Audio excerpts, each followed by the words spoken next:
دو رمضان المبارک کو تاریخ اسلام میں 4 اہم واقعات رونما ہوئے۔ اسی دن 50 ہجری بمطابق 670 عیسوی میں عقبہ بن نافع نے کیروان شہر کی بنیاد رکھی۔ عقبہ بن نافع حضرت امیر معاویہ کی فوج میں جرنیل کی حیثیت سے اپنی خدمات سر انجام دیتے تھے۔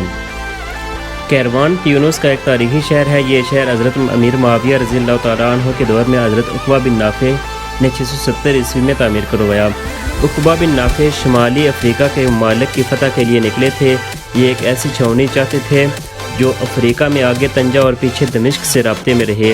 آپ کو یہ جگہ پسند آئی تو آپ نے یہاں ایک مضبوط قلعہ اور شہر تعمیر کروا دیا۔ کیروان عربی اور فارسی زبان کے الفاظ کا مجموعہ ہے جس کا مطلب چھاؤنی یا کیمپ کا ہے۔ یہ شہر افریقہ اور اندلس میں مسلمانوں کی امن کا نقطہ آغاز تھا۔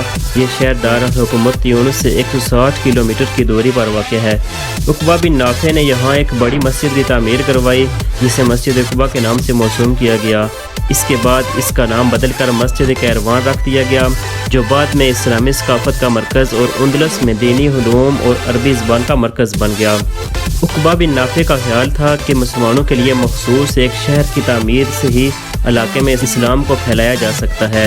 اس شہر کو تعمیر کرنے کا ایک مقصد وہاں صرف مسلمانوں کو بسانا بھی تھا۔ 2 رمضان المبارک 65 ہجری کو عبد الملک بن مروان مسند خلافت پر فائز ہوا۔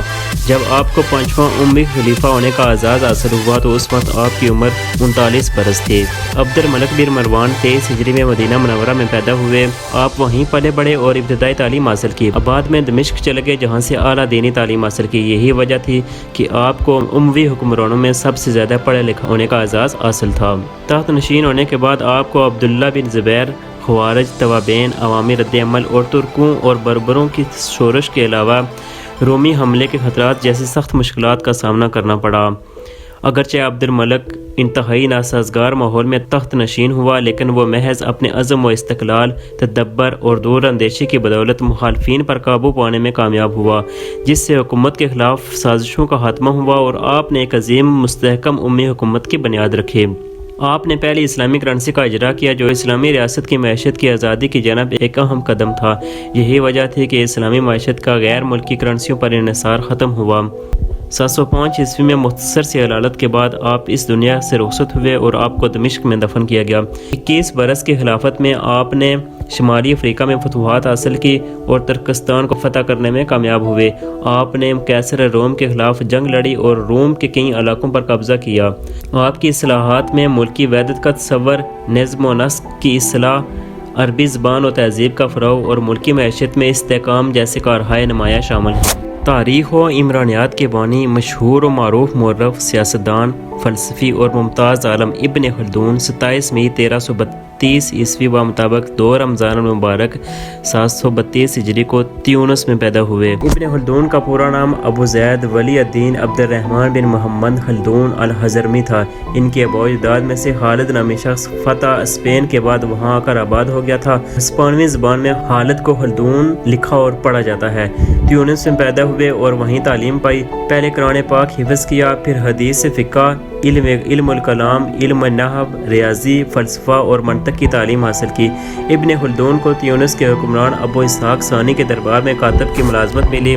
وہ تیونس کی حکومت کو کمزور سمجھتے تھے، چنانچہ ایک دن موقع پا کر مراکش چلے گئے اور وہاں کچھ عرصہ بعد امیر کے پرائیویٹ سیکرٹری کے عہدے پر فائز ہوئے۔ سیاست میں ملوث ہونے کے باعث مراکش میں ان کے کئی دشمن پیدا ہو گئے، جس سے دل برداشتہ ہو کر ابن خلدون اسپین چلے گئے۔ اس وقت غرناطہ میں مسلمانوں کی حکمرانی تھی، باقی پورا اسپین عیسائیوں کے قبضے میں چلا گیا تھا۔ غرناطہ کے حکمران ابو عبداللہ پنجم کو اس کے عزیز و اقارب نے تخت سے محروم کر دیا تھا، لیکن ابن خلدون کی کوششوں کے نتیجے میں ابو عبداللہ پنجم کو اس کی کھوئی ہوئی حکومت پھر مل گئی۔ ابو عبداللہ نے اس خدمت کے عوض ابن خلدون کو وزارت کے منصب سے نوازا، لیکن آگے چل کر غرناطہ کے حکمران سے بھی ان کے خوشگوار تعلقات قائم نہ رہ سکے۔ چنانچہ غرناطہ چھوڑ کر وہ پہلے بجایا اور پھر مراکش چلے گئے، لیکن سلطان عبدالعزیز کی وفات کے بعد مراکش کے سیاسی صورتحال میں تبدیلی آ گئی اور ابن خلدون کو دوبارہ اسپین فرار ہونا پڑا۔ جب وہاں بھی ان کے حالات سازگار نہ رہے تو وہ تیونس لوٹ گئے۔ اب ابن خلدون نے سیاست کنارہ کشی اختیار کر لی اور وہیں اپنی شرح آفاق تصنیف کتاب العبر تاریخ ابن خلدون لکھنی شروع کی، جس نے ان کا نام امر کر دیا۔ انہوں نے 7 جلدوں پر مشتمل اس عظیم شان کتاب کا جو مارکہ آرام مقدمہ تحریر کیا، اپنی علمیت و اہمیت کے سبب اس نے خود ایک مکمل کتاب کا درجہ حاصل کر لیا۔ ابن خلدون جس دور میں پیدا ہوئے، اس زمانے میں پورے عالم اسلام میں کوئی مضبوط و مستحکم حکومت نہ تھی۔ 19 مارچ 1406 بمطابق 808 ہجری کو 74 برس کی عمر میں مصر کے شہر قاہرہ میں وفات پائی۔ آپ کو قاہرہ کے شمال میں واقع باب النصر میں صوفیہ قبرستان میں دفن کیا گیا۔ ابن خلدون جس دور میں پیدا ہوئے تھے، اس زمانے میں پورے عالم اسلام میں کوئی مضبوط و مستحکم حکومت نہ تھی۔ علامہ ابن خلدون اس لحاظ سے خوش قسمت ہیں کہ اہل یورپ نے ان کی شایان شان قدر کی اور ان کی مرتب کردہ تاریخ بالخصوص مقدمہ ابن خلدون کو ہاتھوں ہاتھ لیا۔ حقیقت یہ ہے کہ ابن خلدون کا نام یورپ والوں کی قدر افزائی ہی کے بل بوتے پر آج تک زندہ ہے۔ علامہ ابن خلدون زندگی کے مصائب و مشکلات اور جدوجہد سے گھبرانے والے نہیں تھے۔ ان کے سامنے کئی سلاطین اجڑی، تخت و تاج اچھالے گئے، یکے بعد دیگر متعدد انقلاب آئے جس سے خود ان کی حیثیت پر بھی نمایاں اثر پڑا، لیکن انہوں نے جوان مردی سے انقلابات کا سامنا کیا اور اپنے لیے کوئی نہ کوئی راہ تلاش کی۔ 2 رمضان المبارک کو ہی مارکہ بلاد الشہداء بیٹل آف ٹورز لڑی گئی۔ یہ جنگ 10 اکتوبر 732 عیسوی بمطابق 114 ہجری کو فرانس کے شہر تو کے قریب لڑی گئی، جس میں اسپین میں قائم خلافت بنو امیہ کو فرنگیوں کی فوج کے ہاتھوں شکست ہوئی۔ اس جنگ کا مختصر احوال کچھ اس طرح ہے۔ مسلمانوں کی فوج کی کمان عبد الرحمن الغافقی کے ہاتھ میں تھی۔ مسلمانوں اور مسیحیوں کی تعداد کا کوئی مقابلہ نہ تھا۔ علاوہ ازیں مسلمان افواج میں بربر اور عرب گروہ کے درمیان کشیدگی موجود تھی۔ مال غنیمت کی فراوانی بھی ان کی جنگ سے جی چرانے پر مجبور کر رہی تھی، لیکن امیر عبد الرحمن نے اپنی پرتاثیر شخصیت سے کام لیتے ہوئے فوج میں نئی روح پھونک دی اور مقابلہ آرائی کے لیے تیار کیا۔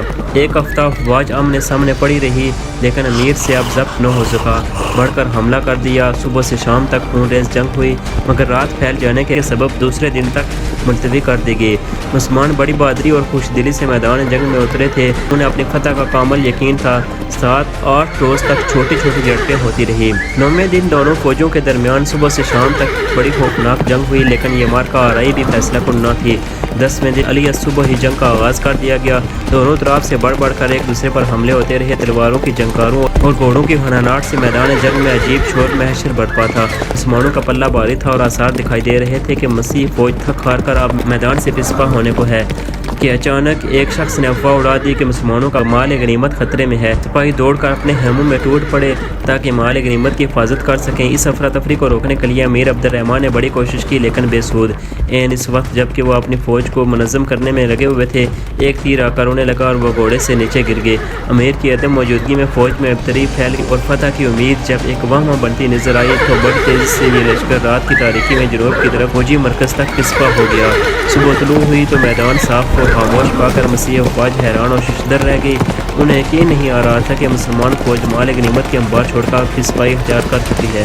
وہ اسے کوئی جنگی چال سمجھتے ہوئے بڑے حزم و احتیاط کے ساتھ میدان میں قدم رکھ رہے تھے۔